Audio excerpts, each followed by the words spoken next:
Halo Sobat saya Abraham Silaban, saya duduk bersama dengan Bung Rasman Arif Nasution, praktisi hukum. Kita sudah lihat, Siap. Bung Rasman, sehat? Terima kasih, sehat alhamdulillah.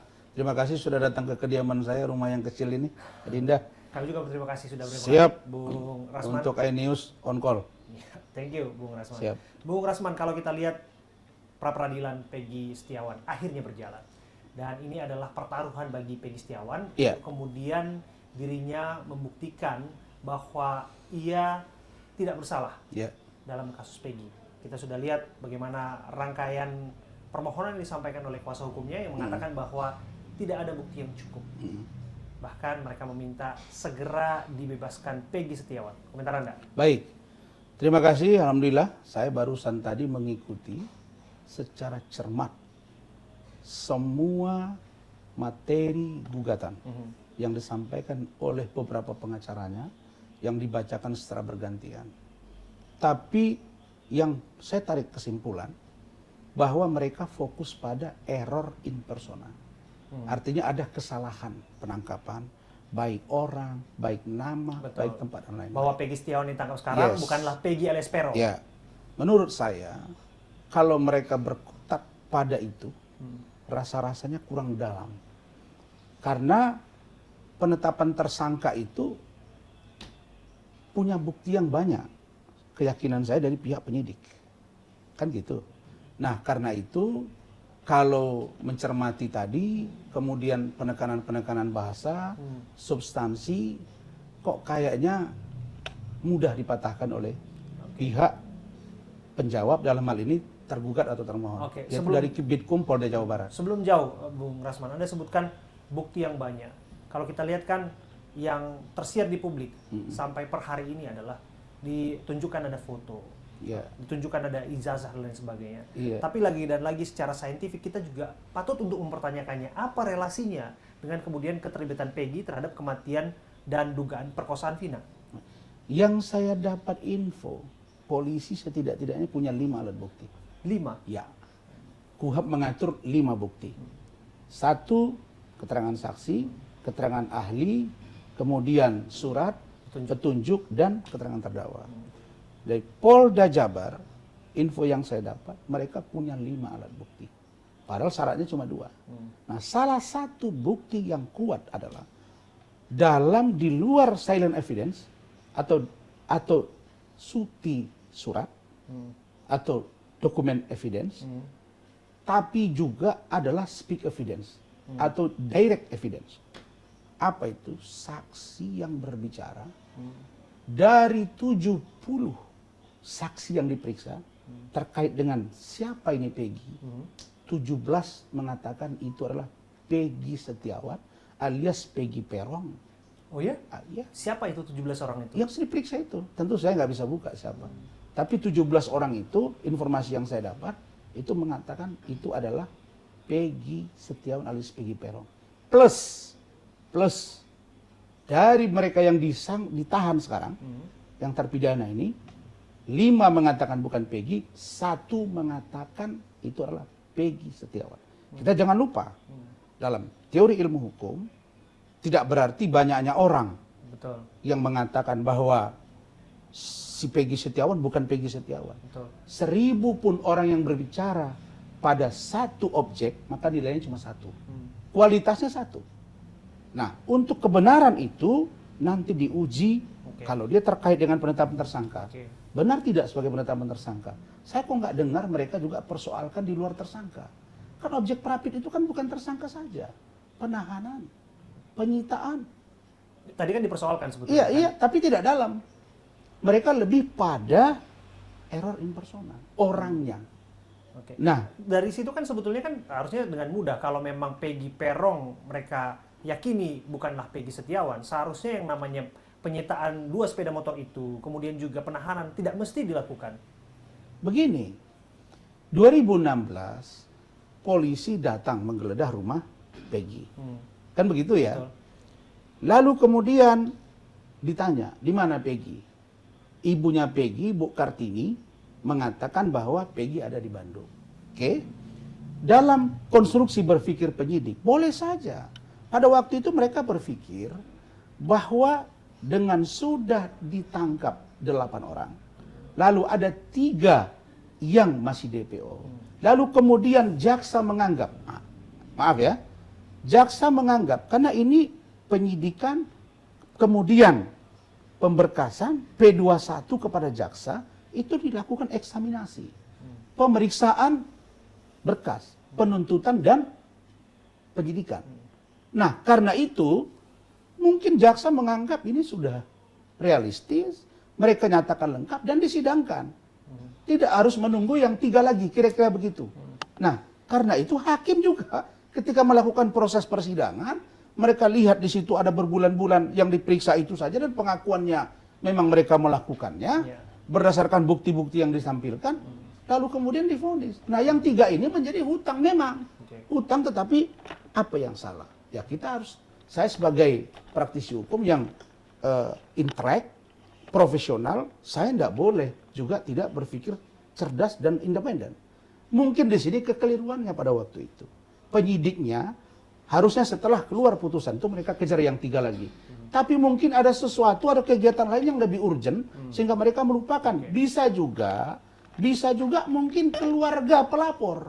Dalam hal ini Pak Rudiana mungkin merasa sudahlah, cukup ini saja dulu dan sudah tangkap ke orangnya. Nah, setelah muncul film baru nongol lagi, nah polisi tangkap. Kira-kira begitu. Tapi tak semerta demikian lah, apalagi Pak Rudiana kan seorang penegak hukum, seorang polisi, harusnya dia mengerti betul dalam hal ini ia dalam posisi sebagai korban, semestinya pun dia akan berjuang, bahkan menjadi pendorong lah bagi sesama aparat juga di sana untuk memastikan siapapun yang ada di sana ditangkap. Dan pertanyaan publik juga ketika disebutkan ada bukti foto, kemudian ijazah dan sebagainya, artinya bahwa dokumen tersebut sudah ada di tangan oleh penyidik. Lantas mengapa kemudian yang sudah diketahui identitasnya sekian lamanya tidak ditangkap? Begitu. Begini, itu tadi yang saya katakan. Pertama, jaksa hakim, mereka melihat cukup, mereka sidangkan, divonis. Bisa jadi, kan saya bilang bisa jadi Pak Rudiana merasa sudahlah. Tapi kalau dalam konteks penegakan hukum, harusnya memang itu komprehensif. Yang 3 lagi itu harus dikejar. Persoalannya, Adinda, begini. Saya tanya ke penyidik, kenapa kok kalian mengkerucut ke 1 nama? Kenapa 3 jadi 1? Betul. Itu kenapa tidak dibilang yang baru kami tangkap baru 1, yang lain nyusul? Kenapa? Enggak, Bang. Kenapa?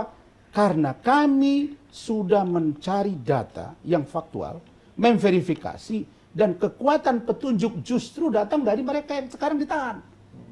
Apa itu? Mereka yang ada dalam, Sudirman dan lain-lain. Misalnya, mereka mengatakan, Pak, sebenarnya DPO itu bukan 3, tapi 1. Jadi dari mereka, makanya saya katakan dari awal, ini adalah tindakan berubah-ubah yang tidak konsisten oleh mereka yang menjadi tersangka dan terpidana. Sehingga penyidik menjadi ngawur. Ngawur dalam pengertian sulit untuk mencari siapa pelakunya. Karena kecerdasan penyidik, karena kecerdasan penyidik, pendalaman penyidik, mereka meyakini bahwa pelaku itu adalah Peggy, bukan yang lain. Berarti kalau kemudian berdasarkan keterangan demi keterangan itu, pasti kita bisa dengan sederhana menyimpulkan ini tidak dilakukan, tidak dijalankan secara ilmiah proses investigation. Ada. Kemudian disebutkan lagi bahwa para terpidana sempat mengalami intimidasi, kekerasan dan sebagainya. Seberapa sahih kemudian apa yang disampaikan ini bisa bernilai, berbobot dalam kasus Peggy misalnya, dalam pengembangan kasus ini? Begini, itulah yang dikritisi oleh Pak Kapolri.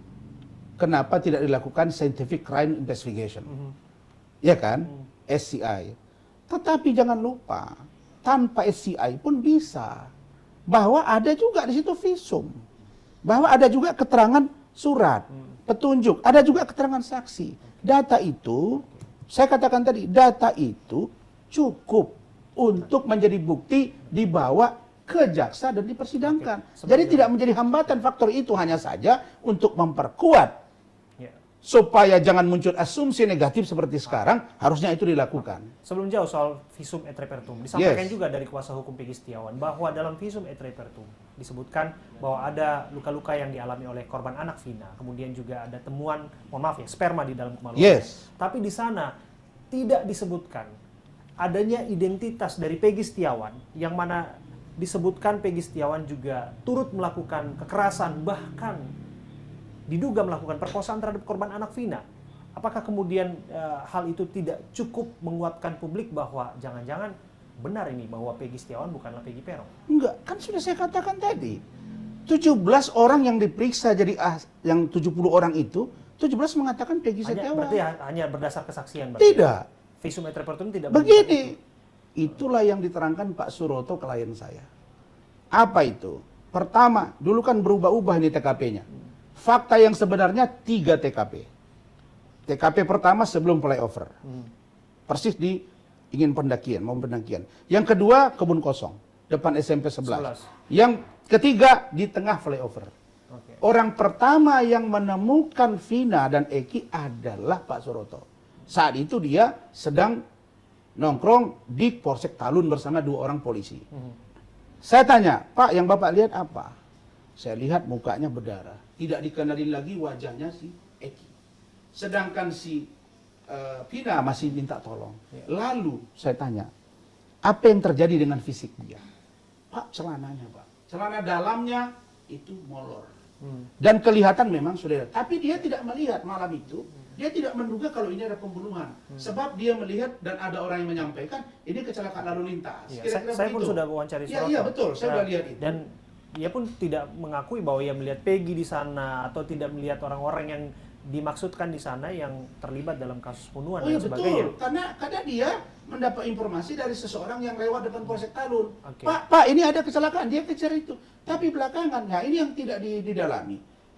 Setelah ditetapkan tersangka, ketika dilakukan rekonstruksi, maka 2 penyidik Polda Jabar, 2 penyidik dari polisi, ditambah dengan 3 pelaku, bersama dengan Pak Suroto menunjukkan TKP dan ditunjukkan mereka benar. Pertama mereka di awal sebelum flyover, kemudian mereka kebun kosong, kemudian di tengah flyover. Apa keterangan yang diambil dari situ? Bahwa apa yang hasil dari visum et repertum itu sesuai. Apa yang sesuai? Ada pukulan benda tumpul terhadap fisik Eki dan Vina. Apa itu? Ketika mereka melakukan cek TKP, rekonstruksi, 3 pelaku menunjukkan, ini baloknya Pak. Ini baloknya, ini yang kami lakukan. Sedangkan benda tajam, bisa saja mereka sudah sembunyikan. Tapi ingat, mengenai keterlibatan Peggy, apa yang disampaikan Suroto kan tak serta-merta kemudian membuktikan keterlibatan Peggy di dalam kasus ini. Ya, dia tidak mengatakan memang tentang Peggy. Tapi saksi yang lain, yang terutama mereka yang sudah mendekam sekarang, mengatakan itu, termasuk 1 orang mengatakan itu adalah Peggy. Ketika diperiksa, para saksi-saksi yang 70 orang, mereka mengatakan itu adalah Peggy Setiawan. Itu dari keterangan yang itu. Sekarang keterangan surat. Apa itu yang paling serius? Bahwa saya menduga orang tua Peggy ikut terlibat dalam pelarian Peggy. Apa yang menjadi konteks? 1. Peggy Setiawan ketika berada di Bandung, namanya berubah menjadi Robi. Oke, ini dari saya loh, pertama kali mengeluarkan ini. Yang kedua, saudara Rudi Irawan, ayahnya Peggy, ketika berada di Bandung namanya Rudi Irawan. Ketika di Cirebon, ketika sampai di Bandung, dia berganti nama menjadi Ahmad Saprudi. Dia merubah kakak. Alasannya karena menikah lagi. Dari keterangan dia saja, Dinda, saya tampil salah satu TV swasta pada saat itu, kakaknya Peggy yang bernama Lucy itu mengatakan bahwa karena ibu tirinya tidak suka ada anak. Tapi ketika di acara interupsi hadir adiknya Peggy yang bernama Robi. Robi mengatakan bahwa itu hanya pergantian nama biasa.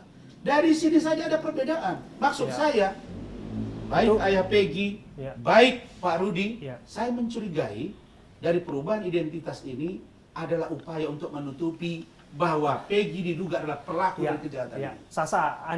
Sasa saja apabila Anda berpendapat demikian. Yes. Tapi balik lagi, apabila kecurigaan itu tidak bisa dibuktikan korelasinya, ini kemudian bisa berakhir hanya asumsi belaka, Gini, Bang Rasman? kalau teori pembuktian itu Adinda, itu adanya di pengadilan.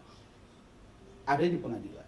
Kalau udah bicara materi atau pokok perkara, kita lihat apakah berkas yang diajukan oleh Polda Jabar diterima oleh kejaksaan. Kalau ternyata dinyatakan lengkap berarti sidang. Itu satu. Terkait materi ya. Tapi terkait penetapan tersangka, apakah sudah sesuai atau tidak sesuai dengan aturan undang-undang, kita lihat putusan pra peradilan. Tapi kok saya melihat baik materi yang akan dibawa di persidangan nanti dan atau pra peradilan, kok saya melihatnya lemah. Termasuk alibi, Bang. Ini kan alibi menjadi satu faktor penting. Yes. Kami juga sudah menelusuri dan mewawancari berbagai saksi. Ada Ibnu yang disebutkan rekan sekerja dari Peggy yang meyakini bahwa pada saat kejadian itu Peggy ada di Bandung. Kemudian juga kontraktor alias pemborong dari rumah tersebut kami juga sudah mewawancarai bahwa meyakini betul bahwa Peggy ada di situ dan lain sebagainya, tidak balik ke Cirebon. Bagaimana Anda melihat bahwa alibi ini bisa menjadi jalan keluar bagi Peggy untuk bisa tidak terlibat dari justru kasus menjebak. Ketika saya tampil di Rakyat Bersuara, saya mencecar Pak Rudi Irawan. Apa pertanyaan saya? Di luar dia sudah ngaku memalsukan identitas. Di luar mengaku nama anaknya Robi. Di situ dia kejebak. Apa itu? Ketika saya tanya, Pak, katanya Bapak punya bond, punya data, punya bukti pinjaman uang. Iya Pak. Oke. Anak saya punya bond, kas bond. Oh iya, tahun berapa? 2016. Bulan berapa? Bulan Agustus, September, dan lain-lain. Saya tanya, di mana sekarang? Ada Pak. Oh hebat Pak. Iya rapi Pak. Oke. Saya tanya, sebelum itu ada nggak Bapak punya? 2015, 2016, 2017, mana? Kok hanya itu yang Anda simpan? Loh, dia nggak bisa jawab. Artinya, sudah diduga ada desain. Satu lagi. Terus saya tanya, siapa yang simpan kasbonnya? Kami, Pak. Sekarang saya tanya Adinda. Saya ini membangun rumah. Datang yang kerja pemborong. Oke? Terus, pemborong saya katakanlah, Adinda. Terus Adinda datang ke saya, Bang, saya kasbon dulu Bang. Saya kasihlah sekian juta. Saya tanya, yang nyimpan kasbonnya siapa? Saya atau Adinda? Selalu yang nyimpan kasbon itu yang minjamkan duit. Loh kok dia yang nyimpan? Ya kan bisa saja kalau hal itu kan ada dua pihak kan menerima hal itu kan sebagai resi kan resi pembayaran kan bisa saja. Itu oke, tapi dia nggak bisa jawab. 2017, 2018, nggak ada tuh datanya. 2016 ke bawah, nggak ada tuh datanya. Jadi terpatahkan di situ dia. Makanya saya katakan ini adalah petunjuk. Petunjuk. Untuk Peggy Bang. Menurut Anda akan seperti apa upaya pertaruhan Peggy dalam kasus Vina untuk membuktikan bahwa dirinya tidak terlibat dalam apa yang dituduhkan? Kalau Peggy memang saya lihat sudah upaya maksimal. Mereka sudah lakukan apapun, termasuk minta dukungan, pasang baliho, tanda tangan. Nah, kemudian sudah bonto opini. Saya pikir dia tidak pernah minta dukungan sih Bang. Orang secara sukarela berbondong-bondong untuk memberikan kuasa secara gratis. Ya, kalau menurut saya dukungan publik, netizen dan lain sebagainya itu sah-sah saja. Tapi saya hanya minta kita tetap patuh pada KUHP. Kita tetap patuh pada aturan. Sekarang teori pembuktian, kalau tersangkanya tidak benar menurut kuasa hukumnya, silakan ajukan pra peradilan, tunggu. Kalau ternyata ditolak, lanjut ke pengadilan. Nanti hakim akan memutuskan. Tapi kalau versi saya yakin Peggy bersalah dan dihukum. Itu keyakinan saya. Tentu dalam frame presumption of innocence. Kenapa? Karena saya banyak mendalami perkara ini. Tapi saya nggak bisa buka semua. Berarti Abang meyakini bahwa pra peradilan yang diajukan oleh Peggy akan berakhir anti klimaks bagi dirinya. Ya. Dan perkara ini akan berhenti sampai Peggy. Tidak ada dua lagi. Itu perhitungan saya. Saya tidak mau menuduh ya, tapi keyakinan saya.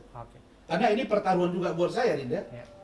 Kalau saya salah menilai, maka saya juga akan jeblok sebagai seorang praktisi. Tapi tidak apa-apa, karena seorang praktisi, seorang lawyer profesional, dia punya konsekuensi. Dari apa yang saya yakini, apa yang saya kaji dan tim, maka itu yang saya sampaikan. Tentu dalam rangka presumption of innocence. Di luar Peggy Bang, saya ingin mengembangkan. Ini saya dengar Abang disebutkan menjadi tim pengacara ataupun kuasa hukum Abdul Pasren, ketua RT yang disebutkan pada saat itu para terpidana menginap di kediamannya. Tapi belakangan ini entah kemana rimbanya ini Pak RT. Kita tidak pernah menemukan beliau. Kami juga udah berusaha untuk mewawancarai beliau dan lain sebagainya. Tapi bisa cerita mengenai ini Pak? Bukan saja Pak Pasren, bukan saja Pak Kafi adanya yang susah ditemui, Pak Rudiana juga susah ditemui. Betul. Pertanyaannya, kemana mereka? Saya jawab, Pak Pasren dan Pak Kafi ada di Cirebon. Masalahnya, kita tidak mau tunjukkan dia ke publik. Karena itulah saya, sebagai lawyernya, saya lebih memilih di luar. Biar teman-teman yang di dalam untuk bantu Pasren. Kenapa? Karena sekarang banyak upaya-upaya, banyak usaha-usaha orang-orang tertentu, oknum-oknum tertentu yang coba mempengaruhi para saksi. Termasuk Pak Pasren itu, termasuk Pak Suroto juga didekat-dekati. Tapi kita sudah kunci, Bapak kalau kasih kuasa ke kita tidak boleh dicabut loh. Karena kita bertaruh ini untuk bagaimana hukum berjalan dengan tepat. Jadi terhadap Pak Pasren, terhadap Saudara Kafi, semuanya jalan baik saja dan tidak ada masalah. Masa dengan spanduk, dengan baliho, dengan poster demo, minta Pasren kau di mana ini? Nggak ada hubungannya, nggak berkualitas untuk kesaksian dan nggak akan ngaruh. Kenapa? Karena keterangan itu adanya di pengadilan. Dan kalau Anda tekan, justru itu salah. Kenapa Anda menekan saksi? Nah, Kan gitu. justru kalau bisa kita gunakan logika terbalik, kalaulah dirasa yang bersangkutan benar, mengapa harus menyembunyikan diri? Mengapa tidak harus keluar kepada publik dan menceritakan apa yang sebenar-benarnya? Inilah fenomena yang berubah sejak zaman modern, terutama tentang media sosial.